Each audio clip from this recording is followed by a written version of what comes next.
Hello friends, તો આજે હું તમારી સાથે શેર કરીશ મારી અને બધાની ફેવરેટ કચ્છી દાબેલી બનાવીશું, એ પણ ઘરે ઓછા ખર્ચમાં અને તમે મન ભરીને ખાઈ શકો છો. લારીને પણ ટક્કર મારે તેવી કચ્છી દાબેલી ઘરે સુપર ટેસ્ટ સાથે બને છે. તો તમે ચોક્કસથી એકવાર ઘરે ટ્રાય કરજો. તો ચાલો ઓરિજિનલ સ્વાદ સાથે કચ્છી દાબેલી બનાવવાનું શરૂ કરી દઈએ. અહીંયા એક પેનમાં 2 મોટી ચમચી જેટલું તેલને ગરમ થવા માટે રાખી દીધેલું છે. તો તેલ ગરમ થાય ત્યારબાદ મેં અહીંયા ઝીણી સમારેલી ડુંગળી લીધેલી છે, તે આપણે એડ કરીશું અને સરસ રીતે આપણે ડુંગળીને સાતળી લઈશું. દાબેલીના મસાલામાં તેલનો ખૂબ જ ઓછો ઉપયોગ થાય છે. વધારે તેલનો ઉપયોગ બિલકુલ થતો નથી. એકદમ ઓછા તેલમાં જ દાબેલી આપણી બનીને તૈયાર થઈ જાય છે. જો ઘરે તમે એકવાર આ રીતે દાબેલી બનાવીને ખાશો ને તો તમે લારી પર જવાનું પણ ભૂલી જશો. જો તો ઘરે આ રીતના દાબેલી બનાવશો ને તો મન તો ભરાશે પણ પેટ નહીં ભરાય. એવી સુપર ટેસ્ટી અને ચટપટી ચટણીઓ સાથે આ દાબેલી તો ખાવાની ખૂબ જ મજા આવે છે. તો સરસ રીતે ડુંગળીને આપણે સાતળી લઈશું. ડુંગળીનું કાચાપણું જતું રહે ત્યાં સુધી જ આપણે ડુંગળીને સાતળવાની છે. એકદમ ગોલ્ડન બ્રાઉન કલર નથી કરવાનો. અને આ કચ્છી દાબેલીનો મસાલો એકદમ ઓછા મસાલા સાથે તૈયાર થાય છે. તો ડુંગળી આપણે સરસ રીતે સતળાઈ ગઈ છે. ત્યારબાદ અહીંયા બોઇલ કરેલા બટાકા લીધેલા છે, તેને આપણે એડ કરી દઈશું અને બટાકાને મેં સરસ રીતે મેશ કરી લીધા છે. તો તેને આપણે ડુંગળી સાથે સરસ રીતે મિક્સ કરી લઈશું.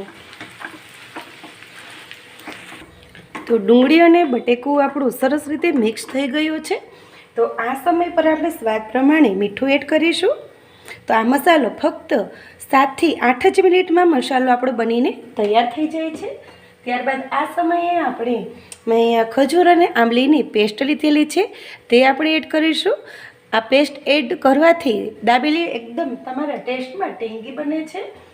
અને ત્યારબાદ મેં અહીંયા કચ્છી દાબેલીનો મસાલો લીધેલો છે, તે આપણે 2 ચમચી જેટલો મસાલો એડ કરીશું. આ કચ્છી દાબેલીનો મસાલો એડ કરવાથી કોઈ પણ જાતના મસાલા તમારે એડ કરવાની જરૂર નથી. બધો જ ટેસ્ટ આ મસાલામાં ઓલરેડી હોય જ છે. તો સરસ રીતે મિક્સ કરી લેશું. તો મેં અહીંયા મસાલાને સરસ રીતે મિક્સ કરી લીધો છે. તમે જુઓ એનું ટેક્સચર જુઓ, અરે વાહ, એકદમ જોતાં જ ખાવાનું મન થઈ જાય તેવો મસાલો બન્યો છે ને. તો કોઈ પણ જાતના મસાલા આપણે એડ બિલકુલ નથી કરવાના. બટેકાના ભાગનું જ આપણે નિમક એડ કરવાનો છે. ઓલરેડી મેં અહીંયા જે મસાલો ઉપયોગ કર્યો છે ને એ મસાલામાં બધા જ મસાલા હોય છે, તેથી આપણે કોઈ પણ જાતનો એક્સ્ટ્રા મસાલો એડ નથી કરવાનો. તો એક પ્લેટમાં મસાલાને આપણે કાઢી લેવાનો છે. તો સરસ રીતે મસાલાને આપણે એક જ સરખા લેવલમાં આ રીતે પાથરી દેવાનો છે. આ રીતે મસાલો પ્લેટમાં પાથરવાથી જ્યારે તમે દાબેલીમાં સ્ટફિંગ ભરશો ને ત્યારે સ્ટફિંગ તમારું એક જ સરખું એક જ લેયરમાં સરસ એવું તૈયાર થશે. અને બધા જ જે આપણે ઉપરથી જે મસાલા એડ કરીશું ને એ બધા જ મસાલા સરસ એવા દાબેલીમાં એડ થશે. તો સરસ એવો મસાલો એક જ લેયરમાં સરસ એવો પથરાઈ ગયો છે. ત્યારબાદ મેં અહીંયા મસાલા શીંગ લીધેલી છે, તે આપણે આ રીતના ઉપરથી એડ કરીશું.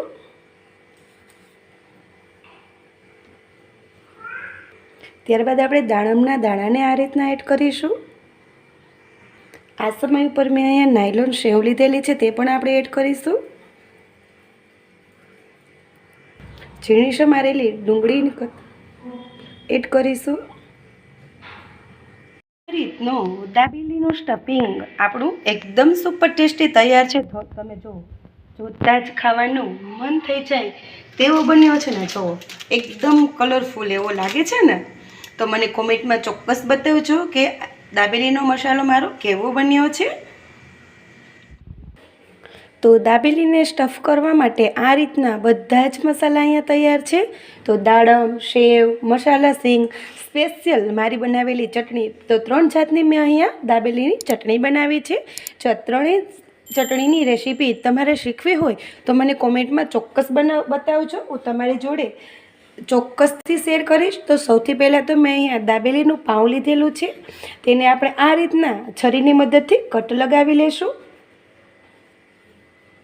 તો સૌથી પહેલાં તો આપણે એક સાઈડ હોમમેડ બનાવેલી આપણે ગ્રીન ચટણી એડ કરીશું. આ રીતના આપણે ગ્રીન ચટણીને એક બાજુ આપણે એડ કરવાની છે. એવી જ રીતે સેમ પ્રોસેસથી આપણે બીજી સાઈડ ખટ્ટી મીઠી આંબલી. તો આ રીતની ચટણી લગાવ્યા બાદ આપણે જે દાબેલીનો ચટપટો મસાલો જે બનાવ્યો છે ને એ મસાલો આપણે આ રીતના એડ કરીશું.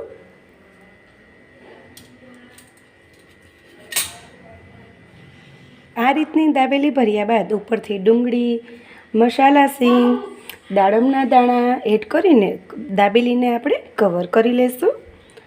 તો આ રીતની દાબેલી આપણી ભરીને તૈયાર થઈ ગઈ છે. તો દાબેલીને એકદમ ટ્વેંગી ટેસ્ટ આપવા માટે મેં અહીંયા એક પેન રાખેલું છે. પેનમાં આપણે સૌથી પહેલાં તો બટર એડ કરીશું. જો દાબેલી બટરમાં હોય ને શેકેલી તો ખાવાની ખૂબ મજા આવે છે. તો સૌથી પહેલાં તમે અહીંયા બટર રાખેલું છે.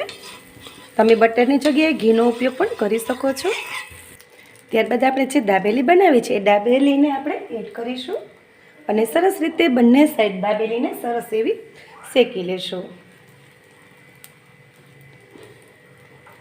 તો આ રીતના ઉપરથી આપણે પ્રેસ કરતા જશું જેથી દાબેલી સરસ એવી નીચેની સાઈડ અને ઉપરની સાઈડ સરસ એવી ક્રિસ્પી તૈયાર થાય.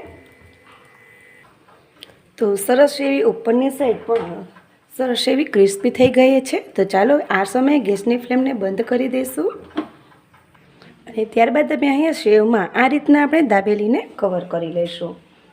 તો સુપર ટેસ્ટી અને એકદમ ઓછી મહેનતમાં બનતી દાબેલી આપણી બનીને તૈયાર થઈ ગઈ છે. જુઓ, જોતાં જ ખાવાનું મન થઈ જાય તેવી બને છે ને. તો એકવાર તમે ચોક્કસથી ટ્રાય કરજો. હજી સુધી મારી ચેનલને સબસ્ક્રાઈબ ના કરી હોય તો સબસ્ક્રાઈબ કરી દેજો. સાથે બેલ આઇકોનને જરૂરથી દબાવજો આવી જ નવી રેસીપી વિડીયો સૌથી પહેલાં જોવા માટે. તો ફરી મળીશું એક આવી જ નવી રેસીપી સાથે. Thank you friend. જય શ્રી કૃષ્ણ.